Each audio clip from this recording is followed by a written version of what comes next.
Today I'm going to be talking about 5 common beliefs that cause a person to worry excessively.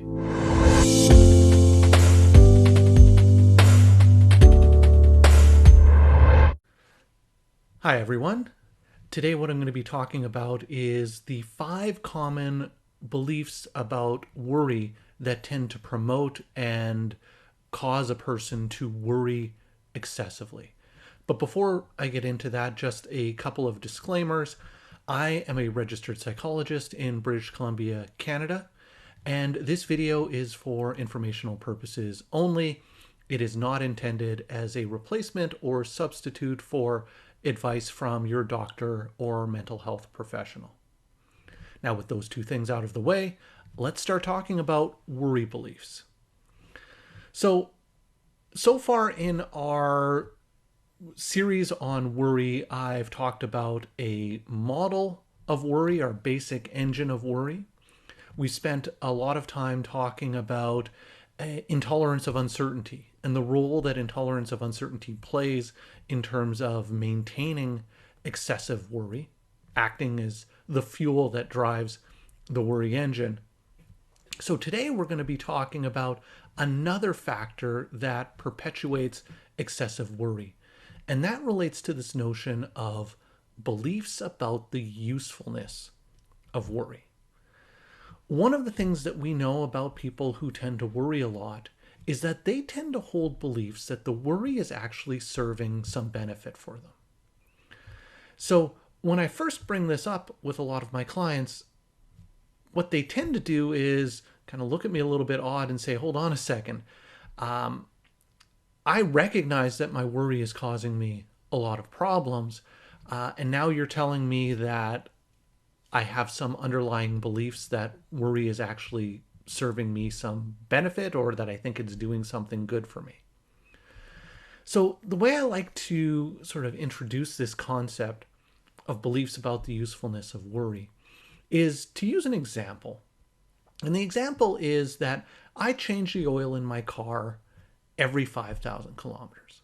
Because I believe that changing the oil in my car every 5,000 kilometers is good for the long-term maintenance of the vehicle. It helps with the efficiency, it helps with preventing costly repairs down the line, and it's just something that's good to do because it helps my car run well and problem-free. Now, suppose one day a friend of mine pulls me aside, and this friend knows everything there is to know about cars. And this friend says to me, hey, Rami, you know that whole oil change every 5,000 kilometers thing? It's a bit of a scam by the oil companies. All they're really trying to do is to get you to buy more oil. Nothing bad is happening to the engine oil. It's perfectly fine. You don't need to change it at all. Now, if I believed what my friend was telling me, how would that change my behavior? Would I continue to change the oil in my car every 5,000 kilometers? Well, probably not. Because the only reason I'm changing the oil in my car every 5,000 kilometers is because I believe that changing the oil in my car every 5,000 kilometers is serving me some benefit, some usefulness. The moment I stop seeing any usefulness or benefit to changing the oil every 5,000 kilometers, then I'm going to stop doing it.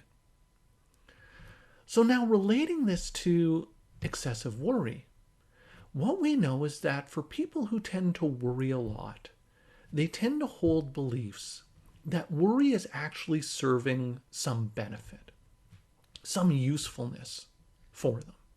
So the first belief is this notion that worry helps motivate me.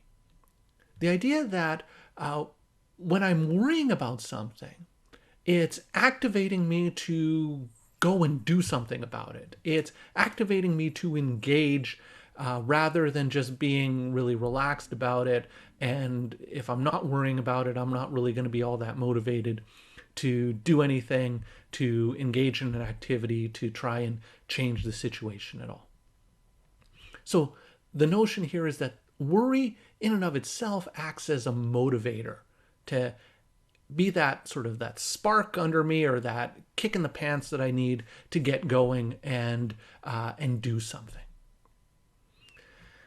The second common belief about the usefulness of worry is that worry helps with problem solving. Now, the idea behind this is that if I'm worrying about a problem, it's keeping the problem in my mind. It's helping me think about the problem a lot. And by thinking about the problem a lot, what that's doing is it's helping me potentially come up with solutions or ways of addressing this problem that I may not otherwise have if I wasn't worrying about it as much. So the idea here is that the worry benefits me because it helps keep a problem in my mind and helps me figure out ways to solve that problem. The third common worry belief is it's got a bit of a superstitious flavor to it. And the idea here is that worry in and of itself can prevent bad things from happening. Another way of thinking about it is if I don't worry about something, then it's almost like I'm jinxing myself.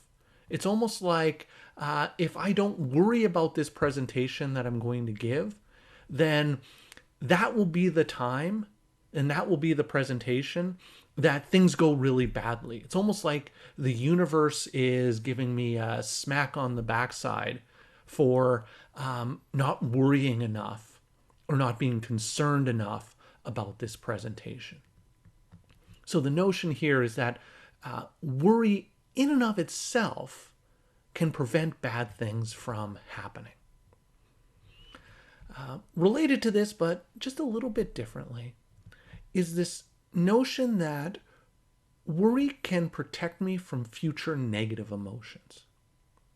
So if I'm worrying about something bad happening, it's almost like I'm emotionally preparing myself just in case that bad thing were to happen. So I won't be caught off guard. I won't be surprised. I won't be blindsided by the negative thing because I've been worrying about it and I've been thinking about it. So the notion here is that if the bad thing were to happen, well, I've already kind of pre-prepared myself for the negative thing, and I've prepared myself emotionally to deal with it, so I'm not caught off guard and I'm not surprised.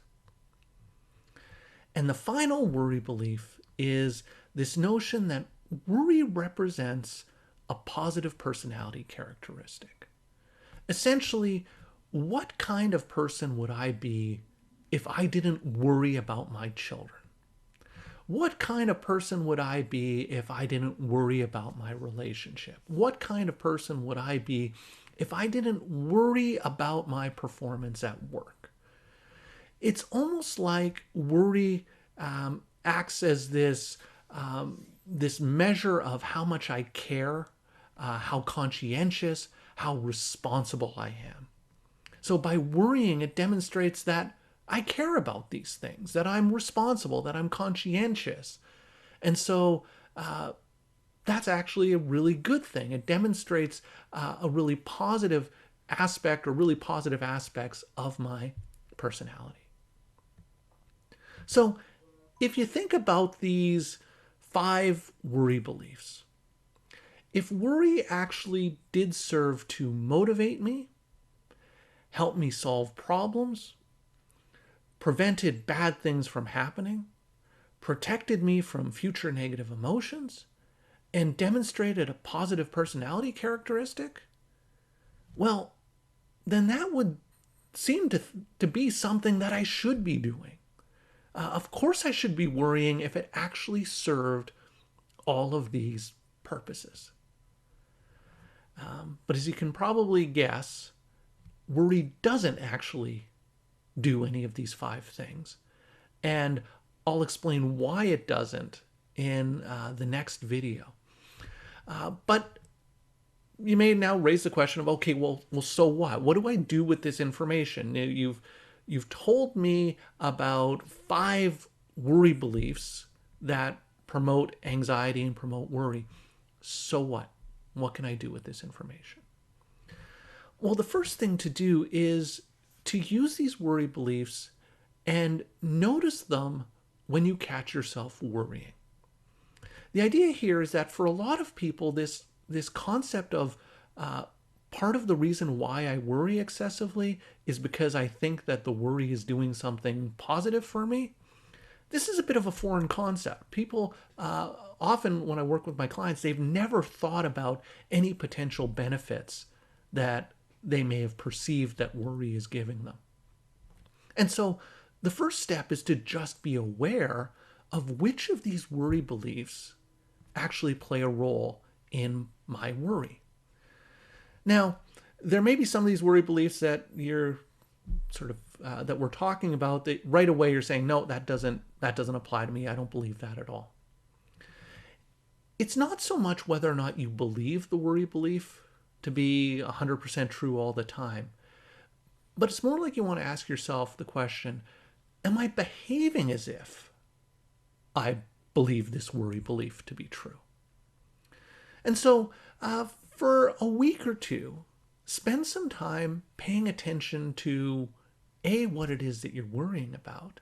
And then when you notice what you're worrying about, ask yourself, are there any of these 5 worry beliefs that may be playing a role in this worry? Because once you're aware of the common worry beliefs that you tend to use, then you can begin working on challenging those worry beliefs and evaluating whether or not those worry beliefs are true. But you can't do that unless you're aware of what the worry beliefs actually are. So this may seem like a relatively simple task. Be aware of your worry and then be aware of the worry beliefs that may be playing a role in the worry. It's actually kind of complicated. It's essentially thinking about your thinking and about your thinking. We call it metacognition. So the first step is you have to be aware of what you're thinking. You have to be aware of the worry. And then the next step is you have to go like a cognitive layer deeper and to ask yourself, okay, now that I'm aware of this thought, this worry thought, what are the worry beliefs or the thoughts that I'm having about the potential benefit that I might be getting from this worry? So it takes a little bit of practice, but this can be a really important and powerful tool in terms of worry management, recognizing the possible benefits that you might think that the worry is giving you, even though you haven't been fully aware that you actually hold some of these beliefs. So that's it for today's video. I would love to hear your comments and thoughts or questions about this. If you're interested in seeing more of my videos, please hit that subscribe button down below and the notification bell, and you'll be alerted whenever I post a new video. So thank you for making it all the way to the end of this video, and I will see you in the next one.